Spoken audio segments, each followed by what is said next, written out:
জাতীয় সংগ্রাম বুলি ক'ব লাগিব কি ক'ব? এইটো আচলতে কোচ ৰাজবংশীৰ অস্তিত্বৰ এক সংগ্ৰাম। এইটো আচলতে ইলেকশ্যনৰ কাৰণে আমি তেনেকৈ গুৰুত্ব হোৱাকৈ লোৱা নাই, কাৰণ ইতিমধ্যে আমি সচেতন সমাজ হিচাপে এটা গঢ় লৈছোঁ।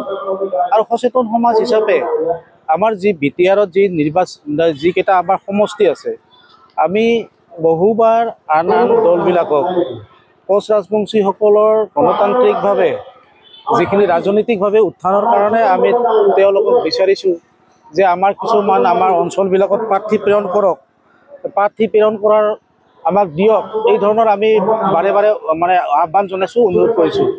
কিন্তু আমি দেখা পাইছোঁ যে কোনো এটা দলে আমাৰ কোচ ৰাজবংশী অধ্যুষিত অঞ্চলবিলাকত, য'ত আমাৰ কোচ ৰাজবংশী অধ্যুষিত অঞ্চল আছে আৰু যিবিলাক অ'পেন, তাত কিন্তু আমাক প্ৰাৰ্থী প্ৰেৰণ নকৰিলে।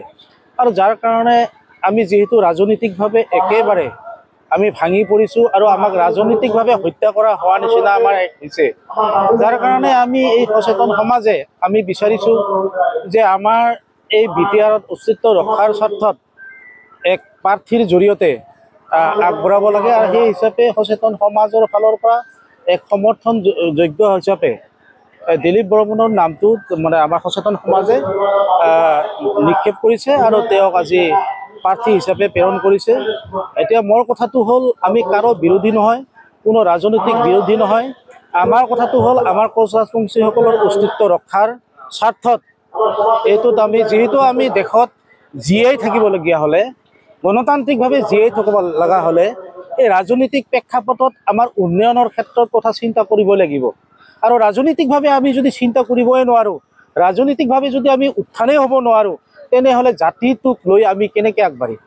সেইকাৰণে এই জাতিটোৰ প্ৰতি আমাৰ দায়বদ্ধতা আছে আৰু জাতিটোৰ প্ৰতি আমাৰ এই জাতিৰ এই মানুহখিনিক কেনেকৈ ৰাজনৈতিকভাৱে আগুৱাই নিব পৰা যায় আৰু গণতান্ত্ৰিক যি অধিকাৰ, সেই অধিকাৰবিলাক আমি কেনেকৈ সাব্যস্ত কৰিব পৰা যায়, তাৰে এক প্ৰয়াস চলা হৈছে।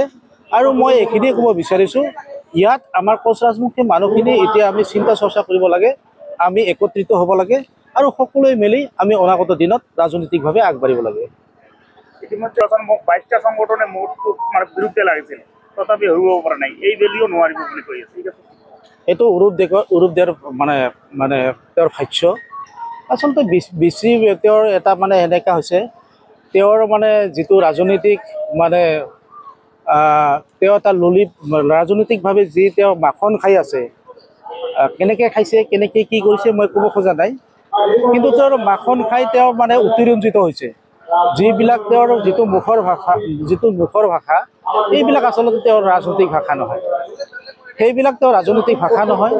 এতিয়া নিশ্চয় তেওঁৰ যিবিলাক ভাষা কৰিছে, এইবাৰ চাব তেওঁ কেনেকৈ প্ৰত্যুত্তৰ দিয়ে আৰু কেনেকৈ তেওঁ এই জিকে, সেইটোৱে হ'ব, এইটো ৰাইজে চিন্তা চৰ্চা কৰিব। মই ভাবোঁ ৰাজনীতিক শকত মানে এনেকুৱা যিবিলাক অশ্লীল ভাষ্য বা যিবিলাক ৰাজনীতিক ভাষাই মানে জীৱনত মানে বিভিন্ন জনগোষ্ঠীক আঘাত দিব পাৰে, তেনেকৈ ভাষা আচলতে ক'ব নালাগে। আৰু অনাগত দিনত আমি ভাবোঁ তেওঁ কিমান দূৰ সাফল্য হ'ব, তেওঁ এইবাৰ নিজে সেই কথাখিনি এই ইলেকশ্যনৰ পিছত তেওঁ নিজে সেই পৰিচয়টো পাব।